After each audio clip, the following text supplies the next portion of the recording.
Buenos días a todos y a todas. Hoy vamos a trabajar sobre la primera de las tendencias dentro de las vanguardias que presentamos en el bloque anterior, que son las tendencias expresionistas. La primera tendencia, la que se centra en el arte como expresión de las emociones, se va a desarrollar fundamentalmente durante la preguerra, pero va también a tener un momento muy importante durante la entreguerra en la República de Weimar, como les dije hace un ratito. Y va a surgir básicamente como una reacción contra el positivismo, que es una teoría filosófica que considera que el único medio de conocimiento es la experiencia que se puede verificar a través de los sentidos, y en relación a esto se opone también a la teoría estética que había supuesto el impresionismo y el naturalismo, ¿sí? Que se ocupaban de plasmar aquello que veíamos con nuestros sentidos y que, como decían los artistas de principios del siglo XX, se adecuaba al gusto de la burguesía. Entonces este arte expresionista va a ser básicamente un arte de oposición, va a surgir en oposición a las teorías y a los males que este mundo industrializado ya estaba generando en Occidente. Cuando hablamos de expresionismos es necesario hacer una diferencia entre el expresionismo con minúscula y el expresionismo con mayúscula, ¿sí? Va a haber un movimiento en Alemania que se va a llamar expresionismo, ¿sí? En un sentido acotado, expresionismo se refiere a ese movimiento concreto, el expresionismo alemán. Pero acá lo estamos usando en un sentido más amplio, como todos aquellos movimientos, no importa cuál sea su nombre, que piensan que el arte es expresión de las emociones, es decir, un expresionismo con minúscula, como concepto. A eso nos referimos cuando hablamos de que se trata de un arte de oposición. Todos los movimientos expresionistas que resaltan los sentimientos por sobre lo racional, por sobre la experiencia sensorial, van a ser, podemos llamar, los podemos englobar como dentro de esta etiqueta que es el expresionismo. Como dice en este crítico, como dijo en 1905, cuando vio la muestra de los fobistas, el primer movimiento que indaga sobre esta cuestión, dice, en rigor no es más que una búsqueda de lo absoluto, e incluso extraña condición, ese absoluto es ilimitado a aquello que es el mundo más relativo, la emoción individual. Lo que buscan es la emoción.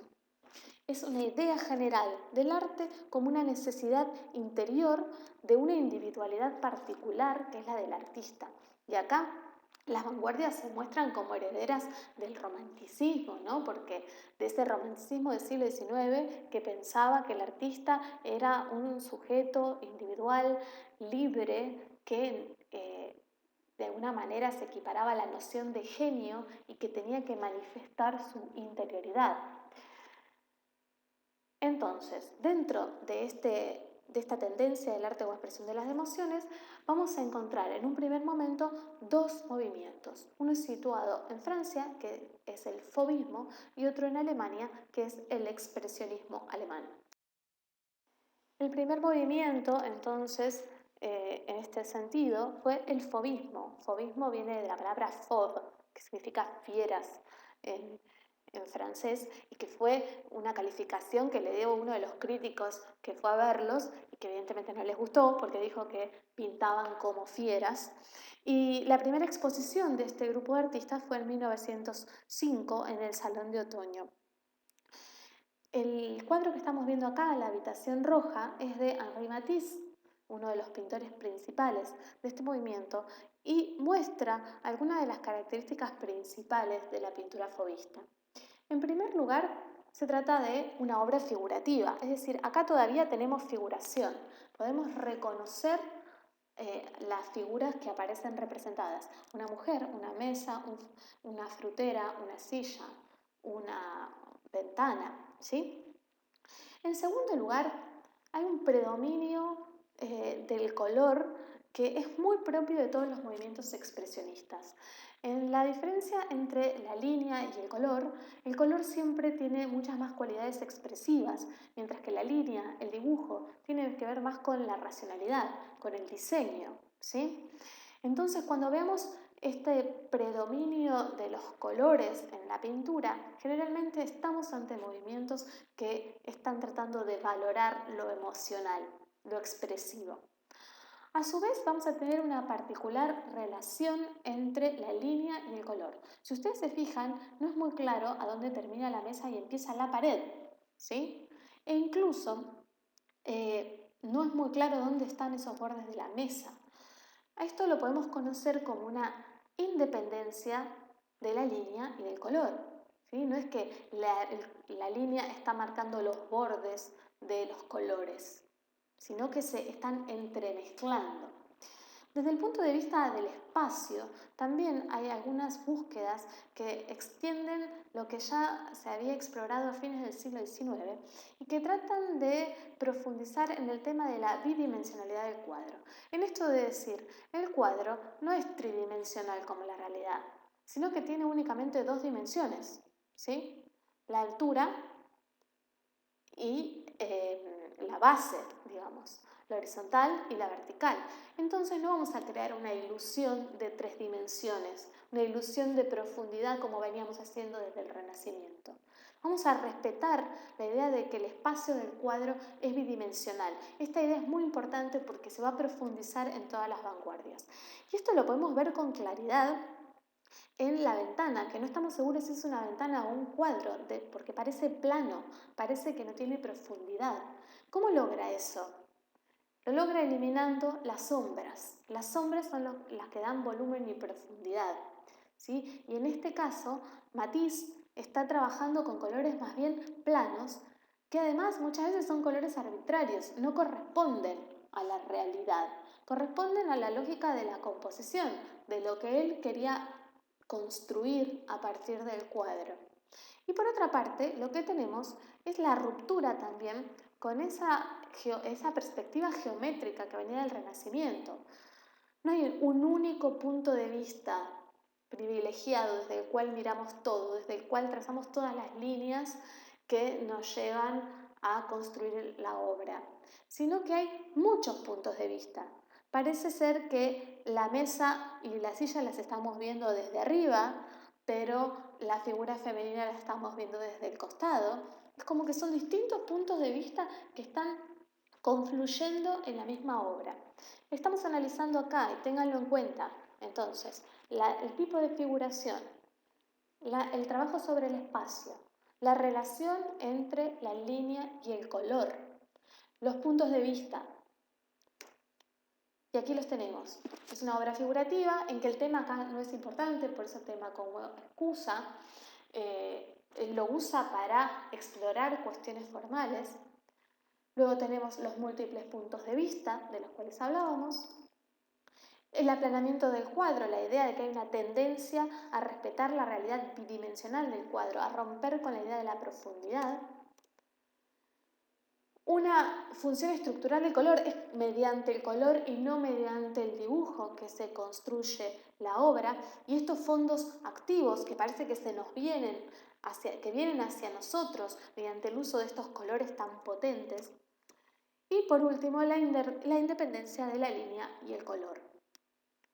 Ahora bien, Matisse es solo uno de los fauvistas. Tenemos otros, por ejemplo, el caso de André Derain, que van a trabajar con esta misma idea del aplanamiento, de la bidimensionalidad, del tema como excusa, de los múltiples puntos de vista, de la furia de los colores, que tienen un rol estructural, de los fondos activos, pero que va también a recuperar esta idea de descomposición de las formas a través de puntos, que ya se venía explorando desde el impresionismo, ¿no?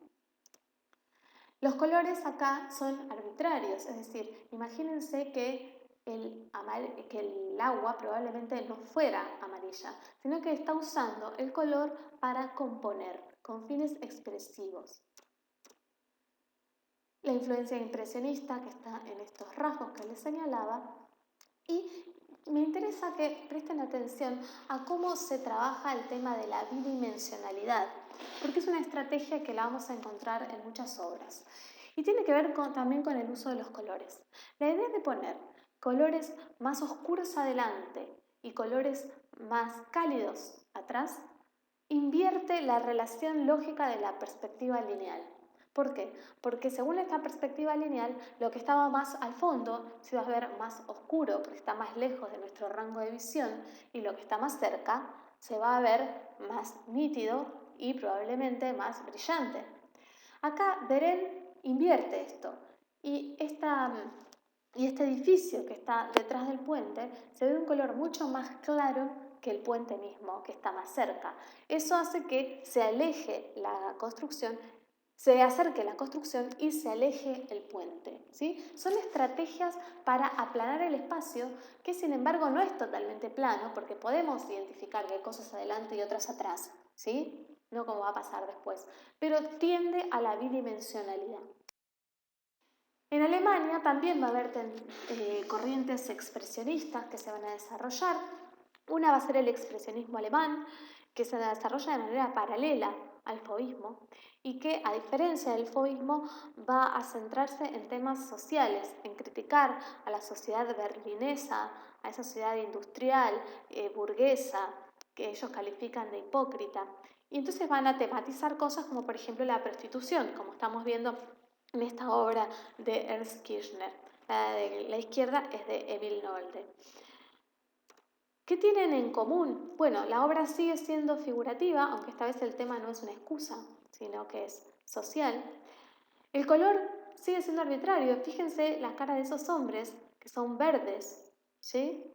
Es decir, no corresponden con la realidad de un rostro humano. Y también van a trabajar sobre el tema del aplanamiento del espacio. Fíjense en la calle de esta buscona de rojo, cómo en realidad las líneas de la calle y esa esquina no se corresponderían con una perspectiva geométrica trazada matemáticamente, ¿sí? Sino que de alguna manera se deforma para responder a los límites, a los fines expresivos y compositivos del autor. Y también en Alemania se van a empezar a dar otras exploraciones que tienen que ver con lo expresivo, pero que ya indagan en otro tipo de imágenes que van a dejar de ser figurativas. Y acá nos metemos en un gran mundo que se va a desarrollar a partir del siglo XX y que tiene una gran trayectoria que llega hasta el día de hoy, que es el de la abstracción, ¿sí? ¿Qué quiere decir abstraer? Traer desde. ¿Traer desde dónde? Traer desde la realidad, ¿sí? Llega hasta tal punto que trae objetos reconocibles de la realidad y los diluye totalmente, no los podemos reconocer. Esta abstracción va a llegar a ser incluso más tarde una abstracción total, que vamos a llamar no figuración, ¿sí? Si podríamos establecer una línea progresiva, podríamos lo más figurativo, lo más naturalista, por ejemplo el arte del barroco en un extremo, y lo no figurativo, aquello donde no podemos reconocer ningún elemento de la realidad, que solo vemos los elementos propios del cuadro en otro extremo, ¿sí? En esa línea va a haber distintos grados. Obviamente el fauvismo va a tener un mayor grado de abstracción que el barroco y esta obra, que es una obra de Kandinsky, del Jinete Azul, otro de los movimientos expresionistas alemanes, va a ser mucho más abstracto que, eh, que el fauvismo. Y a su vez la no figuración, la vamos a ver con Mondrian, con Malevich, va a llegar hasta la no figuración absoluta.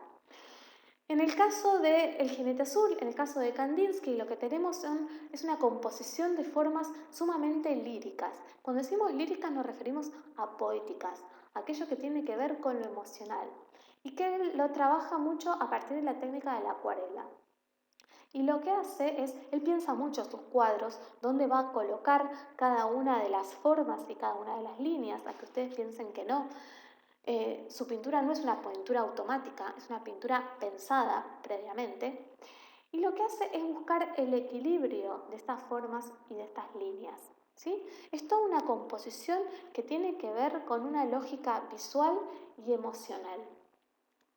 Aquí podemos ver otra de las obras y podemos analizar algunos de los elementos para ver cómo logra ese equilibrio. Para Kandinsky, los colores tenían distintos contenidos emocionales, ¿no? Por ejemplo, el amarillo era vibrante y alegre, mientras que el azul nos generaba una serenidad.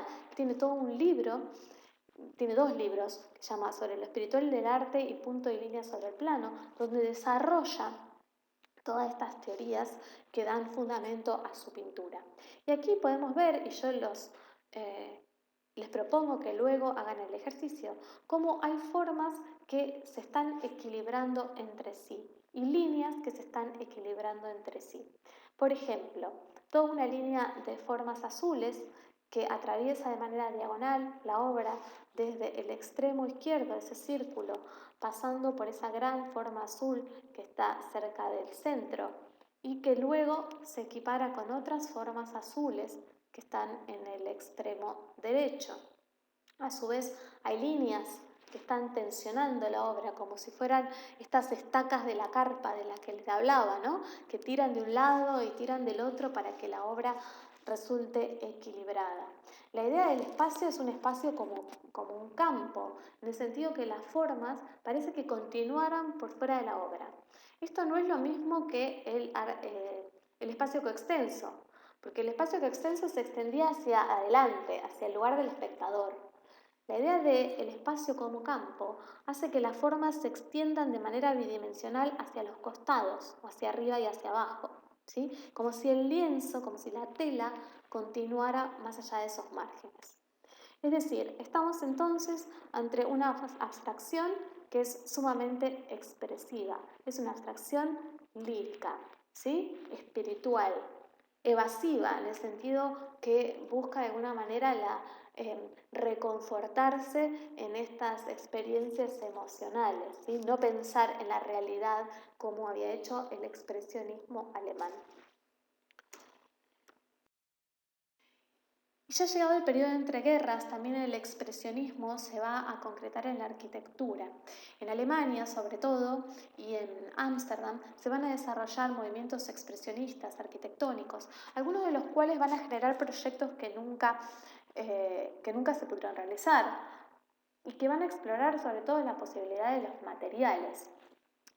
Por ejemplo, el cristal le permitía construir unas arquitecturas translúcidas que no eran funcionales, pero sí permitían juegos, por ejemplo, con el tema de la luz y construir entornos realmente muy imaginativos y muy fantasiosos.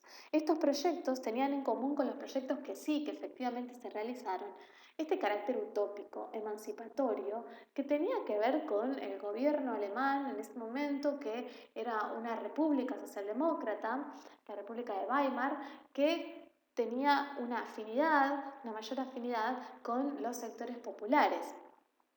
Fíjense cómo lo plantean los expresionistas alemanes de la arquitectura en su manifiesto. Dice, convencidos de que la revolución política debe utilizarse para liberar el arte de décadas de tutela, se ha formado en Berlín un grupo de artistas y amantes del arte, unidos por unos puntos de vista comunes. Arte y pueblo debe constituir una unidad. El arte no debe ser nunca más el placer de unos pocos, sino la vida y la felicidad de las masas. El objetivo es lograr una alianza de las artes bajo el ala de una gran arquitectura. Y acá están los fundamentos de este expresionismo. Por un lado, que revolución política y revolución artística van de la mano, vanguardia artística y vanguardia política. El arte como liberación, el arte como un medio para la transformación social. Por otro lado, y relacionado con esto, la idea de que el arte se tiene que reintegrar a la vida. El arte tiene que ser para el pueblo, no para una élite como había sido hasta ese momento, sino generar objetos y generar en este caso construcciones que se integraran a la vida y que sirvan a la felicidad de ese pueblo. Y por otro lado, esta idea de que se pueden combinar distintas artes, de que hay una idea de obra de arte total donde arquitectura, escultura, pintura pueden convivir. Vamos a ver un ejemplo. Acá estamos viendo la Torre Einstein de Erich Mendelsohn, que está en Potsdam, en Alemania, que es un buen ejemplo de este expresionismo arquitectónico porque tiene algunas de sus principales líneas de desarrollo. En primer lugar, el carácter escultórico. ¿Qué quiere decir esto? Está pensado todo el edificio como una escultura que explora las posibilidades del hormigón, ¿sí? Como un modelado del hormigón. A su vez, esto está apelando a las líneas curvas, a la organicidad, es como si fuera un ente vivo, por eso decimos orgánico, ¿no? En la naturaleza predominan las líneas curvas, no las líneas rectas, que viene a cuestionar, por un lado, toda la arquitectura hiperracional y, por el otro lado, cuestiona la producción estandarizada, la idea de que se construyan todos los edificios iguales. Cada obra arquitectónica tendría una individualidad donde se podría hacer uso de la imaginación para hacer el diseño, desplegar toda una fantasía en el diseño que la hiciera única e irrepetible y que volviera a las técnicas artesanales, no industriales. Y acá está la crítica a esa industrialización moderna. La Torre de Einstein estaba sumamente imbuida de los principios de su época porque estaba destinada a ser un observatorio y un instituto de astrofísica donde se iba a estudiar la teoría de la relatividad, ¿sí? A la vez muestra este dinamismo que es propio de las líneas curvas, ¿no? Que le da una cierta sensación de movimiento que no vamos a encontrar en los edificios racionalistas. También vamos a tener un desarrollo de la arquitectura expresionista con otras características en Ámsterdam, en Holanda. Algunas de las características aquí son comunes a lo que acabamos de ver en la obra de Mendelssohn. Por ejemplo, la apelación a las líneas curvas, la idea de el edificio como un despliegue de fantasía en el diseño. Incluso se diseñaban algunas fachadas que imitaban a las proas de los barcos. Piensen que Holanda es una sociedad y muy ligada a la vida marítima, es decir, que cada edificio iba a tener una identidad propia. Y es interesante porque en estas construcciones que diseñó Michel de Klerk, el objetivo era dar un lugar de habitación para los obreros holandeses, acompañado por supuesto del apoyo estatal del gobierno de Holanda, pero estaban destinados a ser viviendas que podríamos decir proletarias, ¿sí? Con estos frentes ondulados y con estos diseños sumamente trabajados que creaban entornos realmente pintorescos y hasta que podríamos decir medio románticos, ¿no?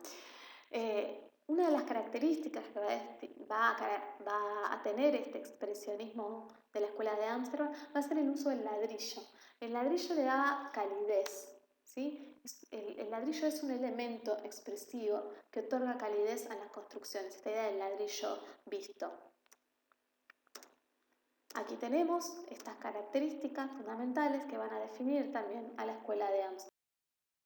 Y este expresionismo se va a dar también en la música, en la danza y en el cine. No nos vamos a meter mucho con estos temas, después ustedes tienen las actividades para ver y escuchar, pero sí que desde la música expresionista, y seguramente les va a sorprender lo que escuchen. Para los chicos de arquitectura les recomiendo que googleen esto de Pierrot Lunaire en YouTube y traten de escuchar un poquito, porque realmente lo que se plantea desde la música es una ruptura increíble con la música académica que se venía generando desde el Renacimiento en adelante y que no hemos visto por razones de tiempo en la materia. Se cuestiona la estructura misma de las formas de composición de la música. Se utilizan muchísimo las disonancias y se somete la lógica de la música a las necesidades expresivas de las letras. Acá hay un movimiento que es fundamental, que es el de la Segunda Escuela de Viena, representado más que nada por Arnold Schoenberg, que va a ser quien va a experimentar con estas nuevas formas musicales, como son el atonalismo y el dodecafonismo, que no voy a profundizar en este caso, pero que sí van a generar un extrañamiento de parte de los espectadores. Lo mismo sucede con la danza, esa danza que se había consagrado en el barroco a partir de este ballet de corte muy estandarizado, con movimientos muy rígidos, que suponían una gran disciplina corporal y un gran respeto a determinados cánones coreográficos, y se va a modificar a partir de dos centros, uno es el de Estados Unidos y otro es el de Alemania, con Mary Wigman, que van a ser las iniciadoras de alguna manera de eso que hoy conocemos como la danza contemporánea, en donde hay un planteo más expresivo y libre del cuerpo en función de las necesidades de decir, ¿sí? La necesidad expresiva y emocional de la danza. Por último, vamos a tener el desarrollo del cine expresionista en dos centros fundamentales, que son Alemania y la Unión Soviética. En Alemania les dejo algunas recomendaciones para que miren, algunas las tienen las actividades, otras son para que se entretengan el fin de semana. Las películas sobre todo en la década del 20, van a empezar a mostrar ciertas características comunes, como es la distorsión de las formas y de los colores, atmósferas que son inquietantes y amenazadoras. Incluso hay una incursión en todo lo que es el cine fantástico y de terror. De acá datan las primeras versiones, por ejemplo, de Nosferatu, de Drácula. Hay una fascinación por todo lo oscuro, lo ominoso, eso que no se puede decir, que se logra a partir de un uso que podríamos hoy considerar exagerado de la decoración, el maquillaje y de una iluminación que apela mucho a los contrastes, ¿no? Según varios autores, esto estaría mostrando también el estado de angustia social y política que se estaba viviendo en esa Alemania de posguerra, de esa primera posguerra, en el contexto de la República de Weimar y con una marcada crisis económica que estaba siendo producto de las consecuencias que la guerra había llevado a Alemania. Acá hay una fuerte influencia del romanticismo. Piensen que el romanticismo se había desarrollado en Alemania de una manera muy destacada, y esto pervive todavía en las obras cinematográficas de estos pioneros del cine.